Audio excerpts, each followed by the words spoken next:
Limitado man ang pisikal na lakas, katatagan ng loob ang sa kanila'y nagpapatikas. Mula noon hanggang ngayon, babae tuloy-tuloy sa pag-asenso. Celebrating all women and women empowerment this National Women's Month. Pagsaludo mula sa Presidential Broadcast Service at Radyo Pilipinas, Radyo Publiko, 738. This is a public service announcement. Sa nararanasan nating matinding init ng panahon, maging ligtas at iwasan ang heat exhaustion at heat stroke. Regular na uminom ng tubig. Magsuot ng light-colored, presko at maluluwag na damit. Siguruhing may sapat na ventilasyon ang inyong mga tahanan. Maligo para mapreskuhan ang katawan. Basahin na malamig na tubig ang balat kapag nagsimulang makaramdam ng pagkahilo o pag-init ng katawan.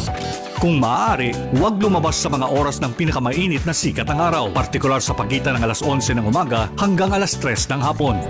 Kung lalabas naman, ay magdala ng payong, pamaypay o minifan, face towel at huwag kalimutan ang inuming tubig.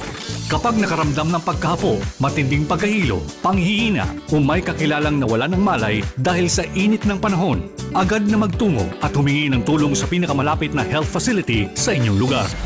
This is a public service announcement from PBS, Presidential Broadcast Service at Radyo Pilipinas, Radyo Publiko, 738. Ito ang Presidential Broadcast Service Radyo Pilipinas, Radyo Publiko ng Bagong Pilipinas para sa Bagong Pilipino. Naghahatid ng mahahalagang balita at impormasyon na guugnay ng pamahalaan sa sambayanan. Tulay sa himpapawid ng serbisyo publiko. Radyo Pilipinas, Radyo Publiko, ang boses ng Pangulo. Sa Mega Manila, 738. Radyo Pilipinas, Radyo Publiko.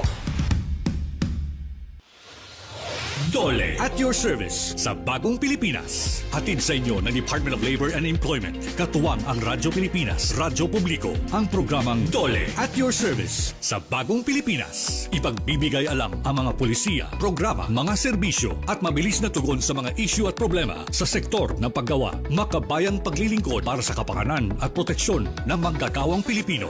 Dole at your service sa Bagong Pilipinas. Dito lang sa Radyo Pilipinas, Radyo Publiko. Samahan ninyo ang DOLE sa pagtalakay at pagbibigay ng solusyon sa mga isyu at usapin sa larangan ng paggawa. Maraming salamat. Mabuhay ang Bagong Pilipinas. Ang kalihim na Department of Labor and Employment Secretary Bienvenido E. Laguesma. Dito pa rin po yan sa inyong programang DOLE at your service sa Bagong Pilipinas. Magandang hapon po, Bagong Pilipinas. Ako po inyong lingkod, Ray Sampang, at inanyahan po namin kayong muli. Samahan kami ngayong ika-7 ng Marso para sa ika-9 na episode ng DOLE at your service sa Bagong Pilipinas. Atin po mga taga-subaybay, isang mahalagang episode na naman na naghihintay kung saan makakasama nating na mula sa Information and Publication Service, walang iba kundi si Director Len Pineda. Magandang hapon po, Director Len. Magandang hapon, Sir Ray. At syempre, sa lahat ng ating taga-subaybay ngayong araw po na ito, isang malaking pasasalamat pong muli sa PBS sa isa na namang makabuluhan at puno ng impormasyon at mahalagang balita na kaganapan mula sa DOLE. Kami po ang inyong kaagapay kada Biyernes ng hapon mula alas 3 hanggang alas 4. Dito lamang po yan sa Radyo Pilipinas, Radyo Publiko, DZRP 738 kHz at Radyo Pilipinas World Service sa ilalim ng Presidential Broadcast Service. At para po sa edisyon natin ngayon, Director Len, may makakasama po tayo. Mula pa rin po ito sa DOLE. And of course, si Executive Director ng Occupational Safety and Health ng Department of Labor. Walang iba kundi si Engineer Jose Maria S. Batino. Pag-uusapan natin ang occupational safety at occupational medicine. At syempre, may mainit na usapin din tungkol sa tumataas na heat index o yung tag-init. At di ko na kayo po paghihintayin. Magandang hapon po, Executive Director Ed Batino. Welcome po sa ating sa inyong programang DOLE at your service sa Bagong Pilipinas. Magandang hapon rin po, Sir Ray, and of course, magandang hapon sa aking kasama sa DOLE, si Director Len Pineda.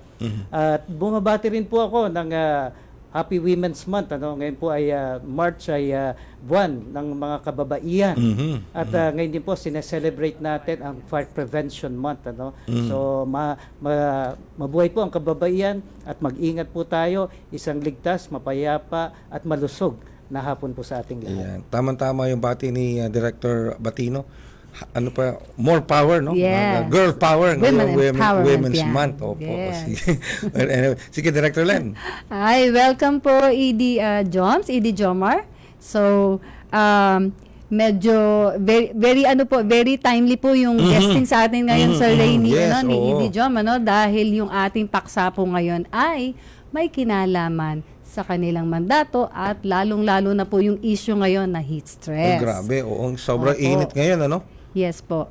So hindi ko na po para po marami tayong Yes. info na makuha po kay ED Joms. Sir Joms, umpisahan ko na po yung question Ano po ba yung occupational safety at occupational medicine? Gaano po ba ito kahalaga sa ating mga manggagawa, sir? Maraming salamat sa katanungan, Director Len. Unang-una, bago ko sagutin yan, gusto ko lang sanang sabihin ang Occupational Safety and Health Center ay isang attached agency ng Department of Labor and Employment. So kami po sa DOLE ang naatasan na mag-promote ng prevention. Prevention of accidents, injuries, illnesses, and even deaths from happening in workplaces. Ngayon, balikan ko lang, Director Len, yung tanong mo. Ano ba ang occupational health?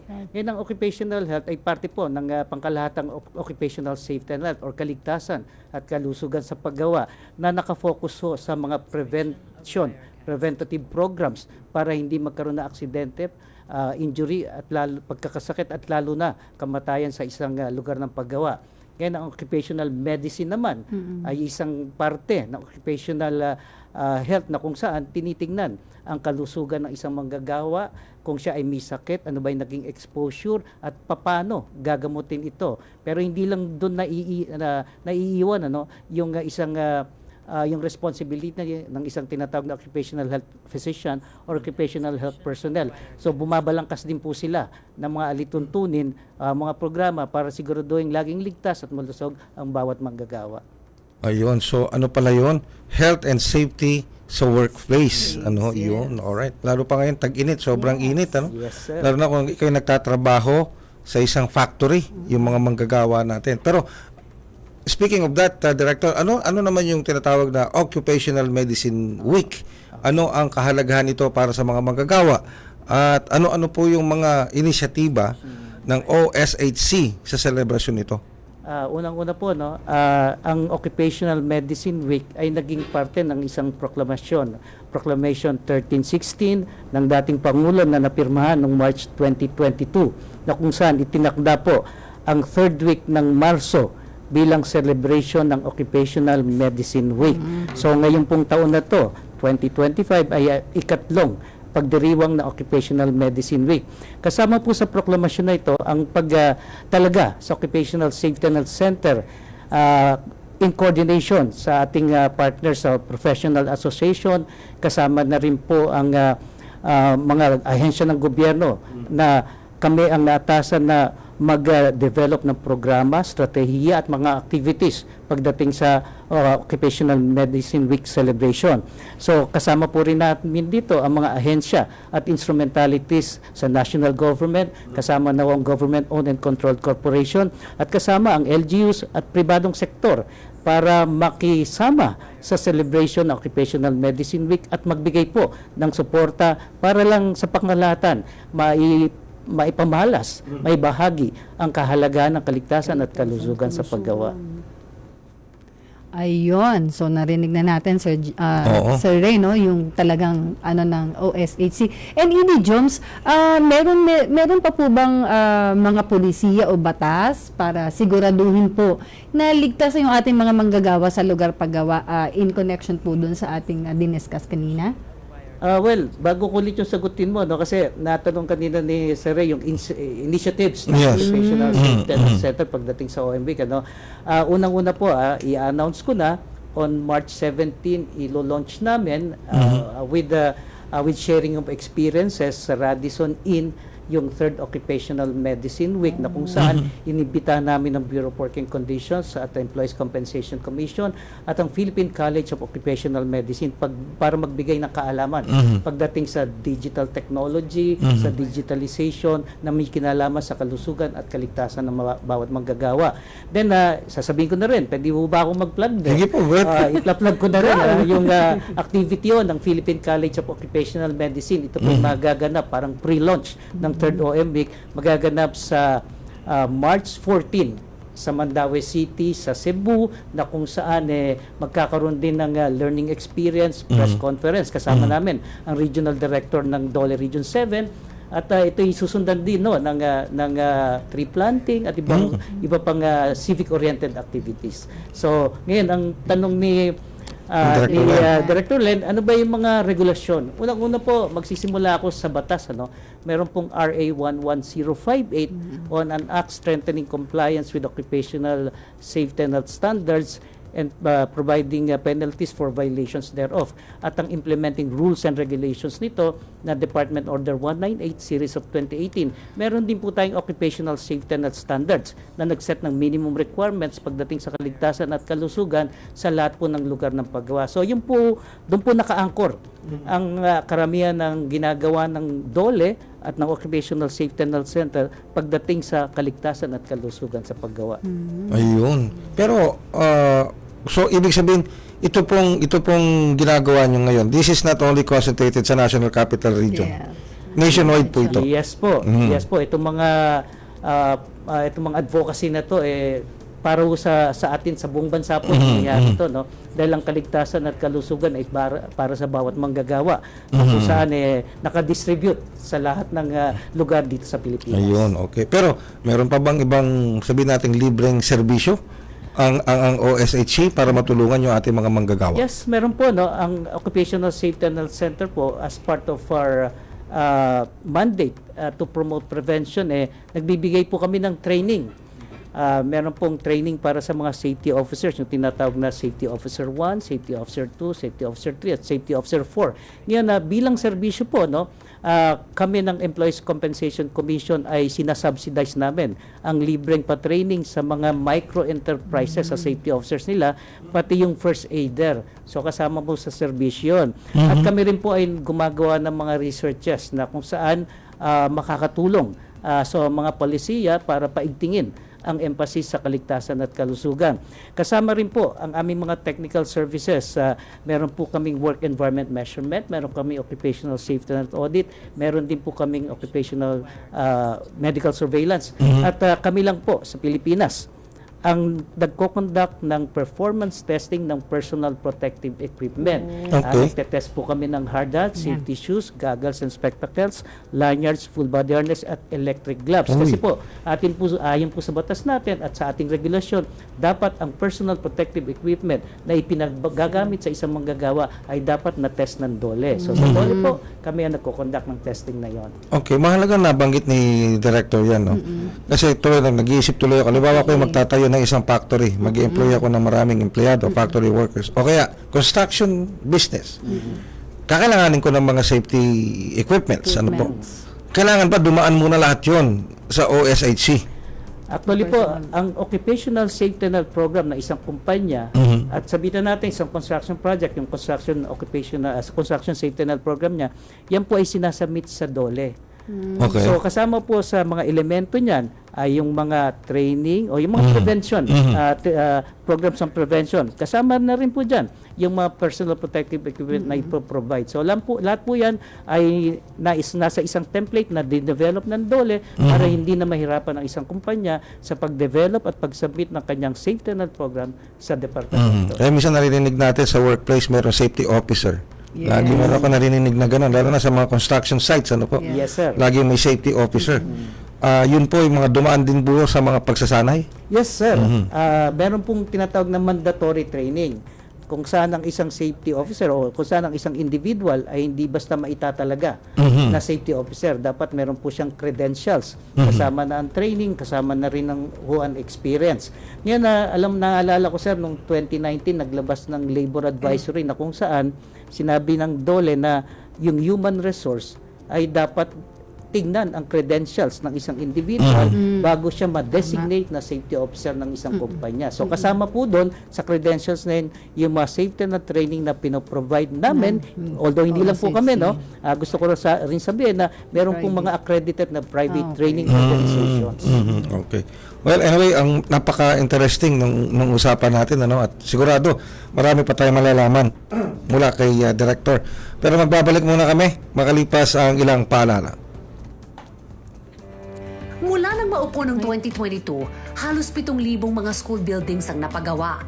Bahagi ito ng Social Infrastructure Program ni Pangulong Ferdinand Marcos Jr., katuwang ang DPWH at DepEd. We knew that peace to our people will be found in the businesses launched, in the jobs that were created, the schools, the new hospitals that were opened, the farms that were irrigated, the roads that will be constructed. Sa bagong Pilipinas, pinatitibay ang mga paaralan para sa ligtas na kinabukasan ng mamamayan. Mula nang maupo ng 2022, halos 7,000 mga school buildings ang napagawa.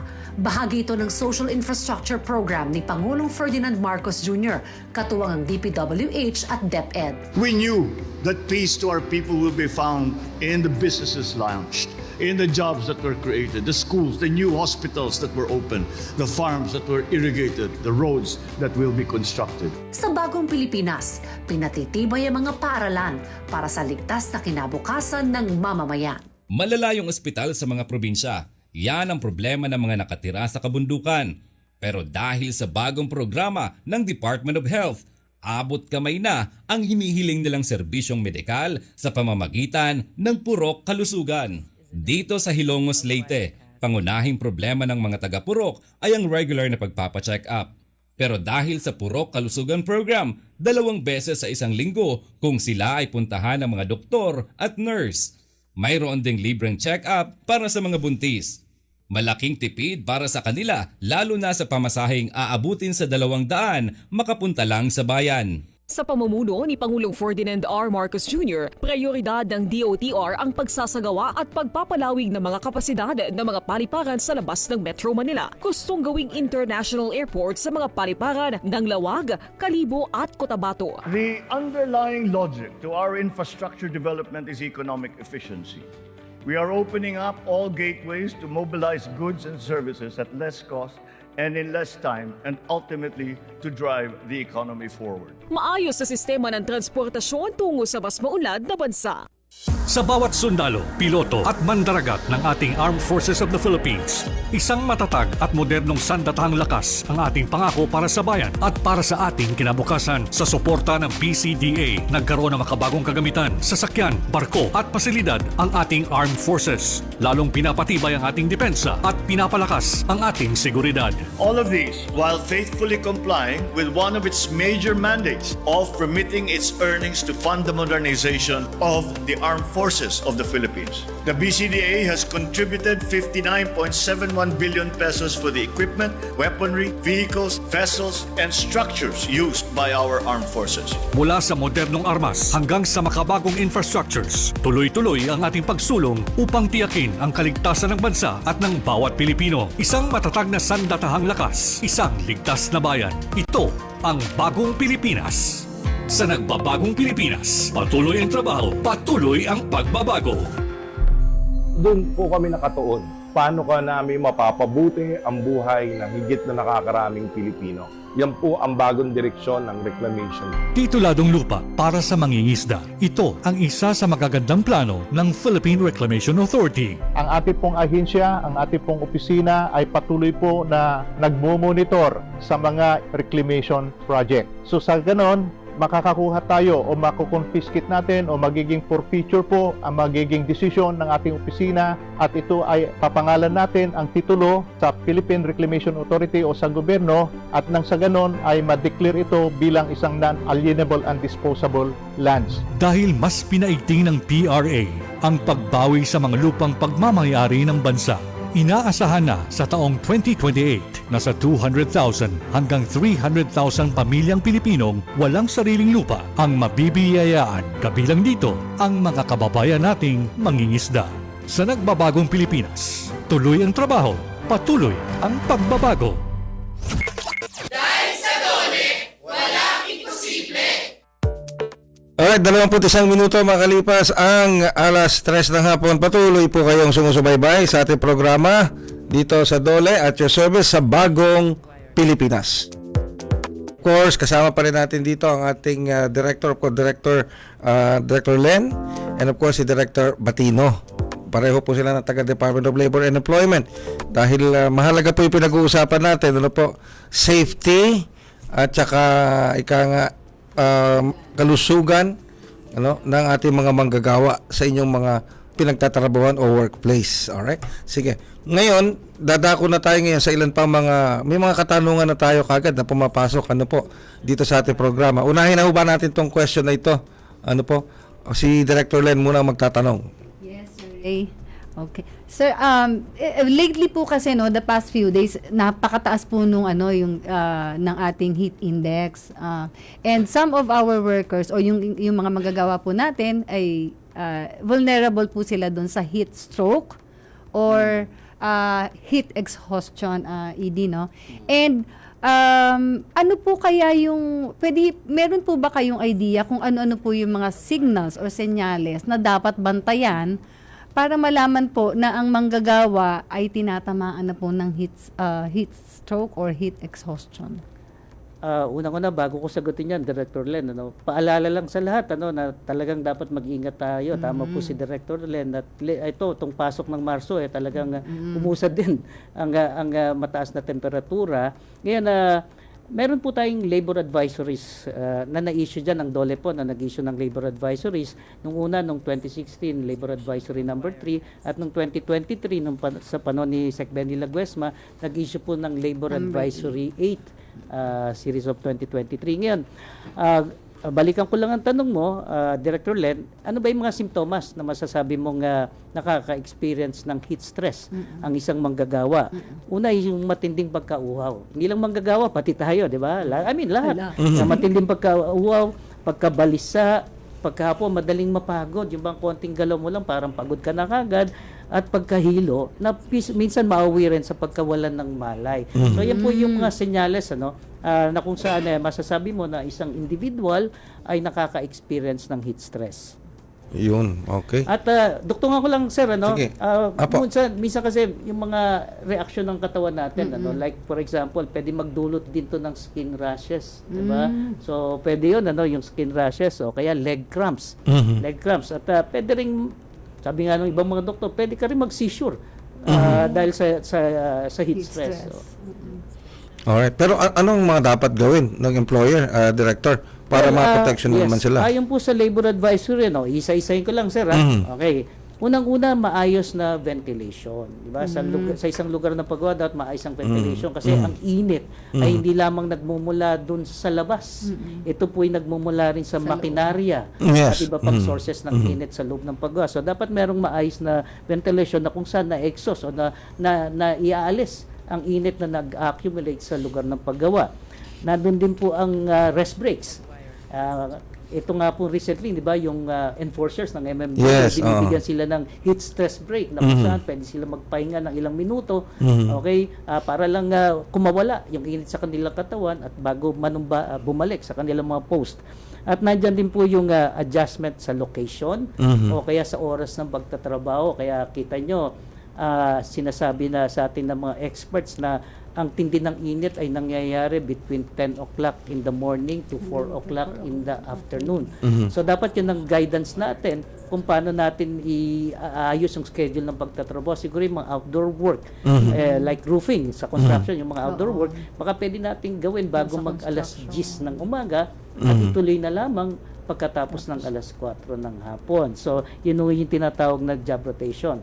Meron din pong flexible work arrangement kung saan siguro ito pinapractice din ng maraming kumpanya na ang kanilang manggagawa ay pwedeng naka-work from home, pwedeng naka-telecommute na kung saan mas komportable at hindi nakaka-experience ng matinding init.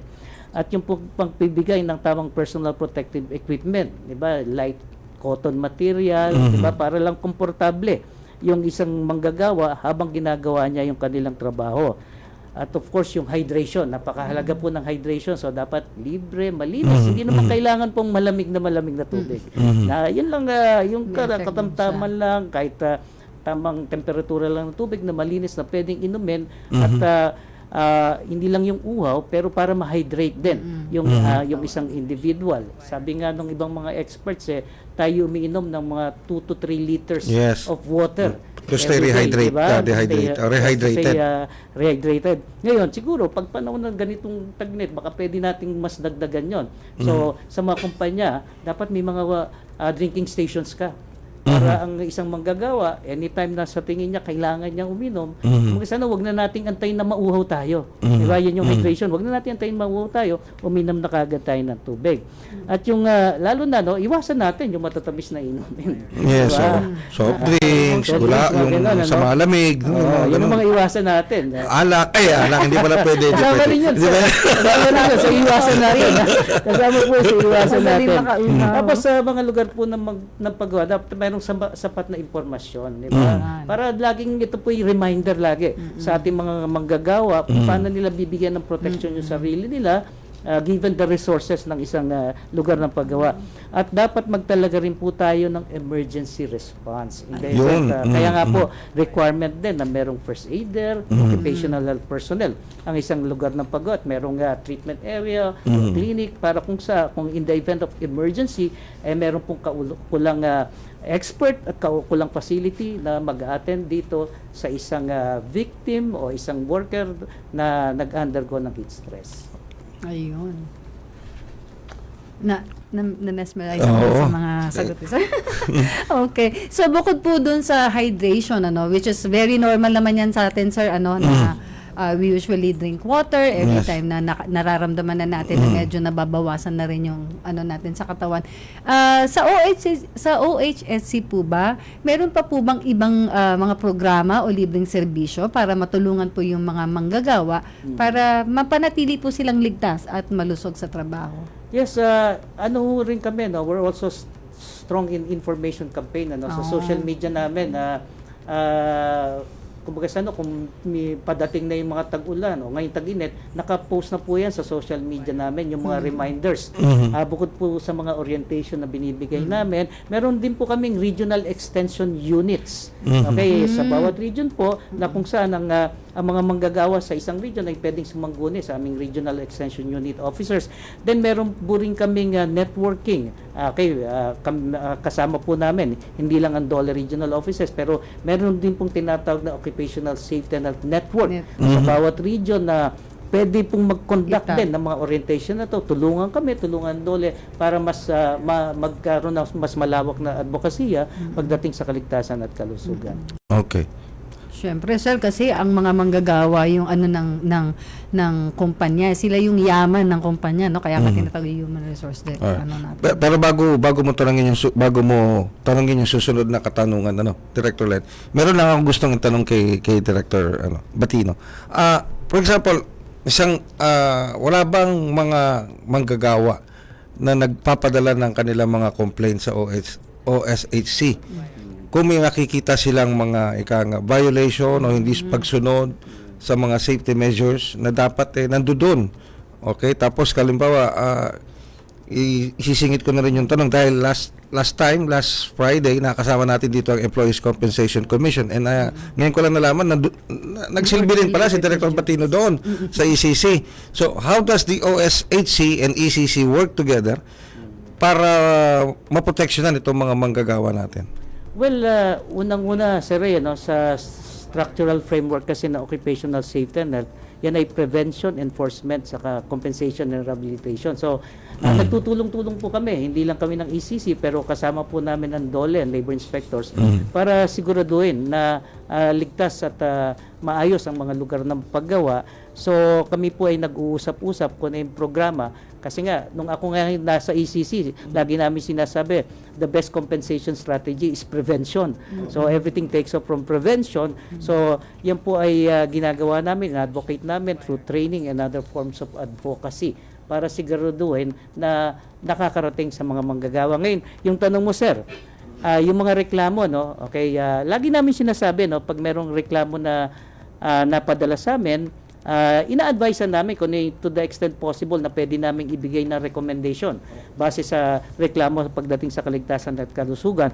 Pero most of the time, sir, ini-endorse po namin sa Department of Labor and Employment kasi po, sila yung enforcer. So para tignan nila kung ano ang problema ano tong reklamo, ano problema nitong kumpanya para matingnan nila at mabigyan din nila ng tamang advice ng kumpanya kung paano improve yung kaligtasan at kalusugan. Ayun, sige. Director Len? Okay, so hihingi na lamang po kami ng mensahe, ED Joms, at kung may gusto pong magtanong o kaya magreklamo tungkol sa kanilang kaligtasan at kalusugan sa kanilang lugar paggawa, saan po pwede, sir? Yun nga, nabanggit ko kanina, no, meron din pong hotline ng DOLE, no, which is 1349, pero nandiyan po ang DOLE regional offices, district and provincial offices na kung saan pwede po silang dumulog. Ngayon, kung for purposes of kailangan nilang recommendation kung paano mas maging epektibo ang kanilang safety net program, pwede po sa amin yan. Yan po itutugunan namin. So, bilang mensahe, no, hiningan mo ko, Director Len, ng mensahe. Unang-una, again, tomorrow, International Women's Day, ano. So kami na muna mga kalalakihan na maglalaba, mamalengke. Kuhin po namin lahat 'yon bukas, ano. Anyway, seriously, ano. Lagi lang namin sinasabi sa occupational safety, ano. Napakahalaga ng prevention, 'di ba? Huwag na natin palalain ang sitwasyon kung merong unsafe acts, unsafe condition o anumang risk na sa isang lugar ng paggawa. Yan ay dapat solusyonan kasi pag yan ay pinabayaan mo, yan yung mga nagtra-transform into more serious accidents and also illnesses. So, lahat po tayo magtulong-tulong para sikapin na maging responsive ang occupational safety net programs natin. Kaya dito namin pinapasok yung kahalagaan ng HIRAC, yung hazard identification, risk assessment and control. Yan po kasi ang determinasyon. Ano ba yung mga risk sa isang lugar na paggawa na dapat bigyan kagad ng tugon at para mas maging epektibo ang mga programa sa kaligtasan at kalusugan. So muli, maraming salamat sa pagkakataon na ito at sana hindi ito ang huli. No? Yes, of course. Salamat at binigyan nyo kami ng pagkakataon sa kami sa Occupational Safety and Health Center na maging parte ng programa nyo at maibigay namin ang mensahe ng kaligtasan at kalusugan sa lahat po. Naalala ko tuloy, Director Len, no? Dapat laging merong, di ba, fire extinguisher. Yes. Ano sa mga factories. Dapat siguraduhin na malinis yung tubig na lumalabas dun sa mga potable. Ano? At marami pang iba, siguro pati director, pati doon sa cafeteria o sa kantin na kinakailangan malinis, sanitized, para hindi pagmulan ng spoiled na pagkain para sa ating mga manggagawa. Naku, marami pala tayo. Talagang babalik si Director Batino dito sa atin. Ano, marami tayong pag-uusapan. At yan po ang ilang impormasyon tungkol sa pagtitiyak na ang ating mga manggagawa ay ligtas sa kanilang mga trabaho. Tutok lamang po dito sa kabuuan ng ating programang Dole at Your Service sa Bagong Pilipinas. Magbabalik po kami makalipas ang ilang paalala. Full support ang pamahalaan sa mga kababayan nating OFW na nagbabalik sa Pilipinas. Isa sa mga patunay dyan ang dating OFW na si Alma Millares. Siya ngayon ay isa ng trainer sa events management sa tulong ng TESDA. Pag-uwi ko po from Taiwan, kumuha po ako ng scholarship from TESDA. Yun po yung Events Management Services NC3. So last year po, 2023, nag-graduate po ako sa Trainer's Methodology Level 1. After the assessment, nakapasa ako. In-absorb naman po ako ni AMEC, the Ago Medical and Educational Center, para po maging trainer nila sa events management. Bilang OFW, hindi ko na po iisipin pang bumalik sa ibang bansa para magtrabaho dahil meron naman po palang ino-offer dito sa atin na magiging madidevelop yung skills mo sa pamamagitan ng TESDA. Sa mga katulad ni Alma, nakaalalay ang Administrasyong Marcos para sa kanilang bagong simula, pagbalik sa Pilipinas. Ang nagbabalik-bayang mga OFW kasama ng kanilang pamilya ay sinusuportahan nating mabuti upang maging maayos ang kanilang bagong simula dito sa bansa para makakuha ng magandang trabaho o di kaya'y makapagtayo ng negosyo. Mas malawak, mas accessible at mas modernong pasilidad. Ang bago na gagawin natin under the Marcos administration ay yung Cebu International Container Port Terminal. 25 ektaryang reclaimed land ang inilaan para rito at lalaniman pa ito bilang paghanda sa mas malalaking barko. Ito'y para na rin matugunan ang matagal ng problema sa pantalan. Sa bagong Pilipinas, asahan na ang pagpapayabong ng ekonomiya hindi lang sa Cebu, kundi maging sa buong Kabisayaan. Noon, apektado ang klase dahil sa evacuation. Hindi na ngayon, dahil ito sa mga pinapatayong mga intended evacuation centers mula nang maupo si Pangulong Ferdinand Marcos Jr. Within the past 2 years, almost 100 evacuation centers have already been built. While in January of this year, we started the operations of our Disaster Response Command Center, which shall serve as a central hub for the government's disaster response efforts. Mas dadami pa ito dahil sa Ligtas Pinoy Centers Act na isinabatas ng Pangulo. Sa bagong Pilipinas, infrastrukturang pangkaligtasan ang prioridad ng pamahalaan. Handa ka na ba para sa iyong susunod na biyahe abroad? Tara na't bumiyahe mula sa Clark International Airport, ang bagong international gateway ng bansa. The world-class design of the new Clark International Airport Terminal has earned international recognition. It is hailed by the UNESCO Prix Versailles as one of the most beautiful airports in the world.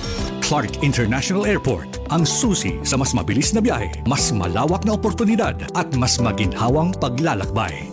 Sa nagbabagong Pilipinas, patuloy ang trabaho, patuloy ang pagbabago.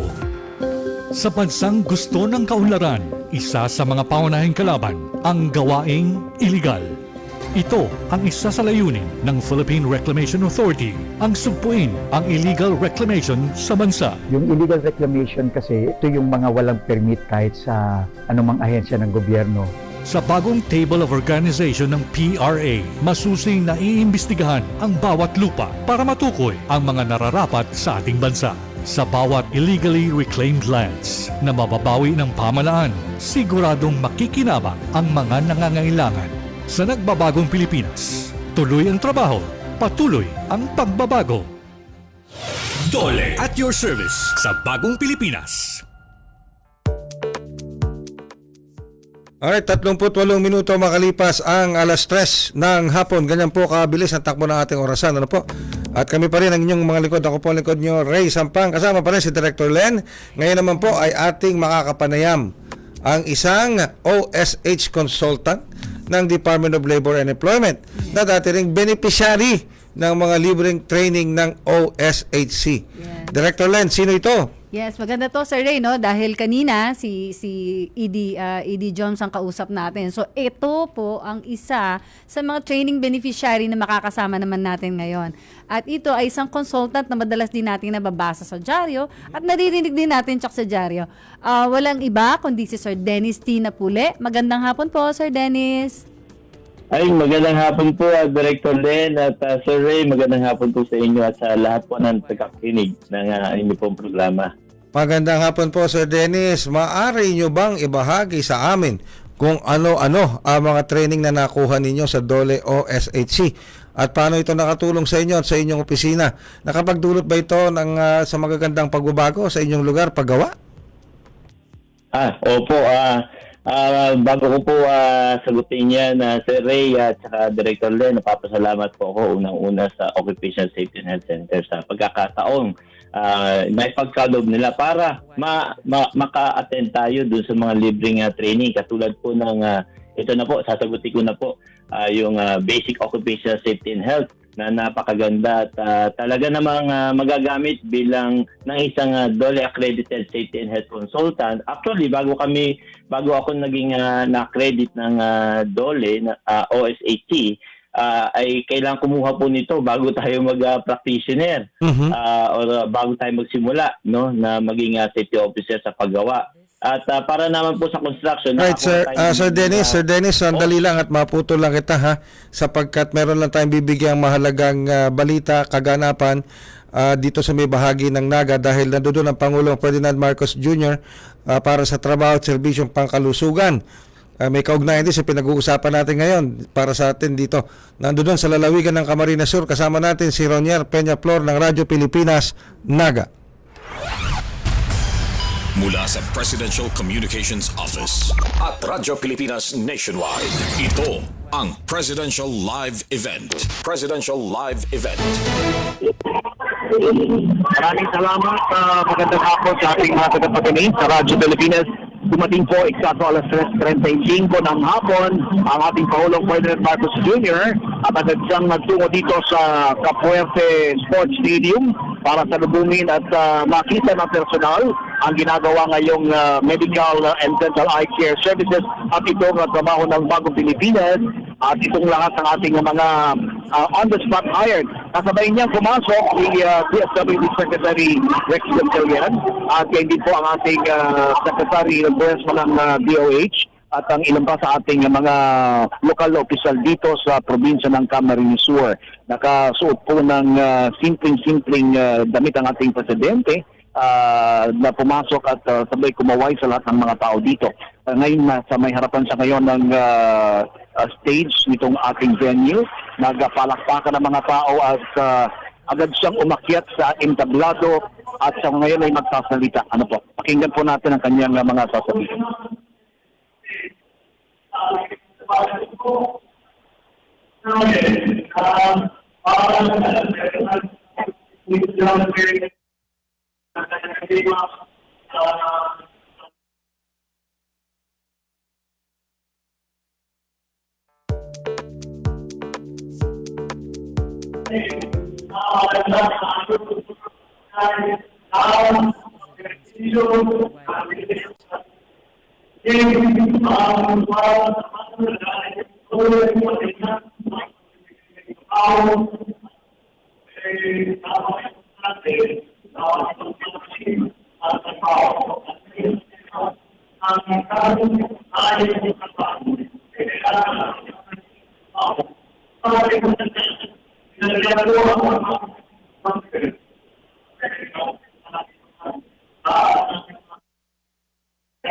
Is a demonstration of Wirecast.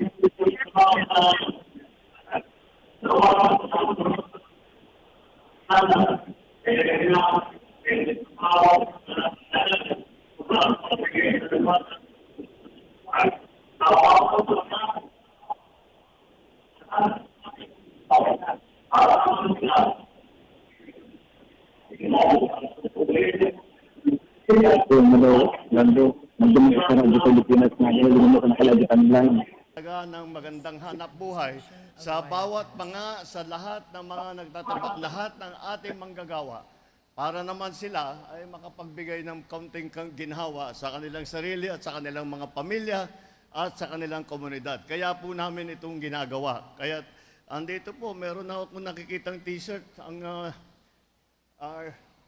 hats, ang nakalagay, hats. Hindi po ibig sabihin hot sila, ibig sabihin po hired on the spot sila. Kaya yan po, nandyan na sila. Kaya ipagpatuloy po natin. Ayan, yung mga... yan mga hard on the spot natin. Kaya malaking pagkakataon po ito na dinadala namin sa taong bayan para naman magkaroon ng magandang trabaho ang ating ang hindi pa nakakahanap ng trabaho.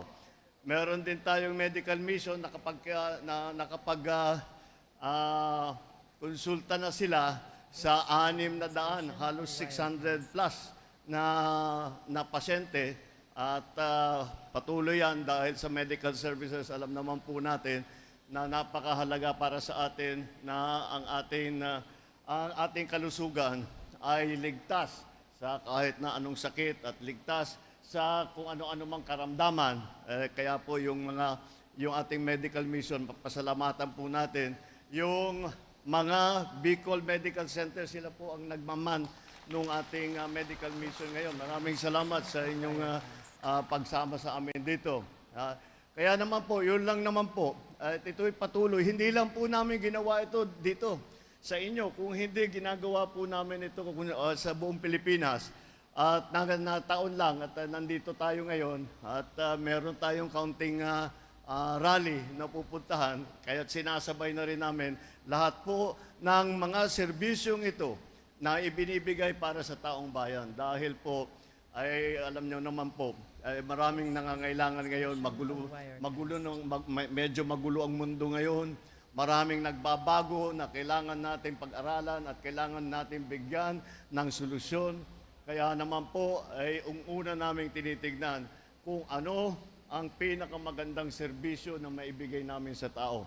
At sa aming palagay, ito na po ang pinakamahalaga sa bawat isa sa atin, na tayo ay maganda, yung ating kalusugan ay mabuti, tayo ay malalakas, wala tayong sakit, meron tayong trabaho para meron tayong magandang hanap buhay, meron tayong mabilhan ng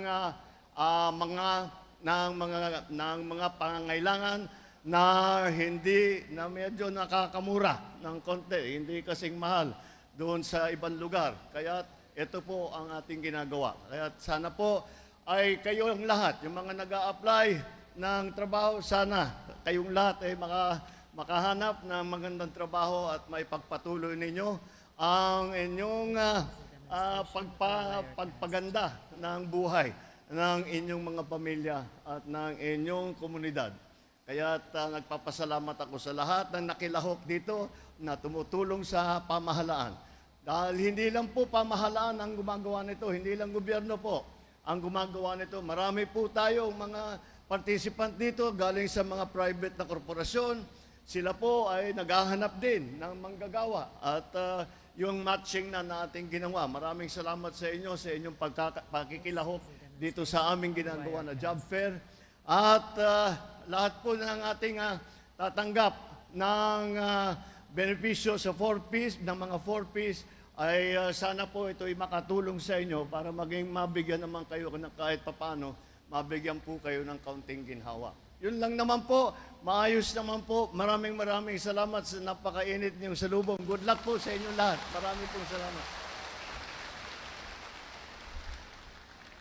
Talumpati at pagkasalita ng ating Pangulong Ferdinand Marcos Jr. Dito po sa loob yan ng Capuete Sports Complex live sa Pili Camarines Sur sa loob ng compound ng provincial capital ng Camarines Sur. Actually, ayon sa report ng Philippine National Police, ang crowd estimate is close to 50,000 individuals ang narito sa loob at nasa labas ng ating venue at worth 126 million naman ang halaga ng mga produkto ng pang-agrikultura at mga equipments na nakabang sa labas sa paglabas ng ating Pangulo na i-distribute ito sa lahat ng mga beneficiaries ngayong hapon. Nagkaroon na ng photo off and then lalabas na po siya. Roniel, may pagkakataon ka bang mahatak man lang si Secretary Benny Laguesma ng Department of Labor and Employment? Kanina nagkaroon ng interview yung ating kasamang si Vanessa, ating secretary. Ngayon, nandun siya ngayon kasama ng ating presidente. Ang problema po, ayaw kasi malapit sa presidente. Andito kami, ang media group ay nasa may dagong taas ng ating stadium. Inilaklok dahil sa dami ng tao. Pero, at sabayan na po ng ating mga tagapakinig, ang exclusive interview po ng Radyo Pilipinas. Before the arrival of the President, we have an interview with Secretary Laguesma and of course, Secretary Rex Del Calian. Alright. Yung mga na-hire on the spot o yung mga hats, meron ka bang pwedeng mahatak dyan? Matanong natin sila sa kanilang experience dyan sa ano na sila? Hire on the spot na sila, sabi nga ng Pangulo.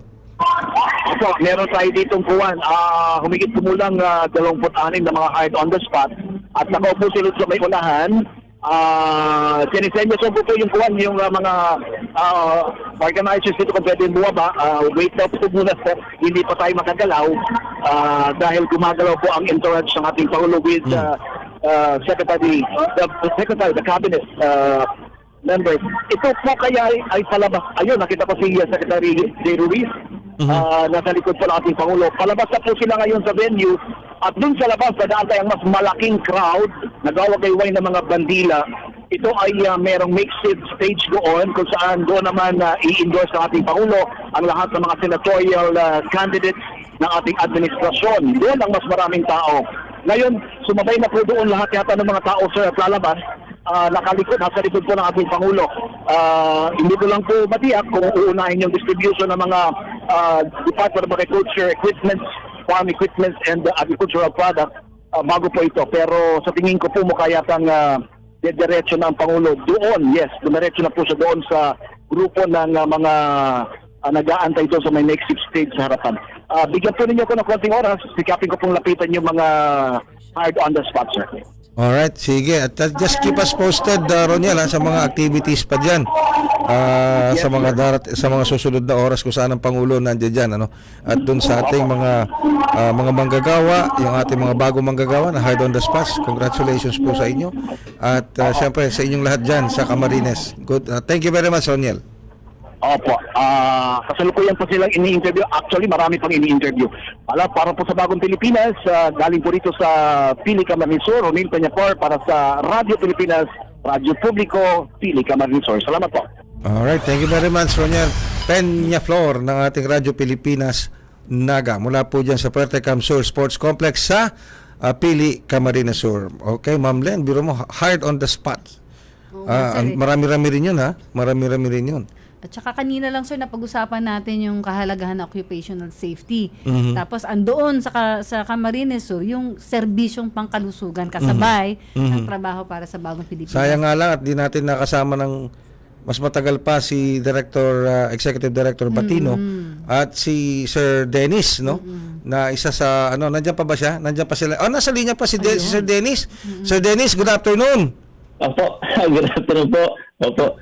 Pasensya na po kayo at butit nasa okay linya po, nasa linya pa kayo ng ating komunikasyon. So, Okay lang po. kanina you were saying na napakahalaga ng mga naitulong at naibigay na assistance sa inyo ng Department of Labor and Employment at ng OSHC.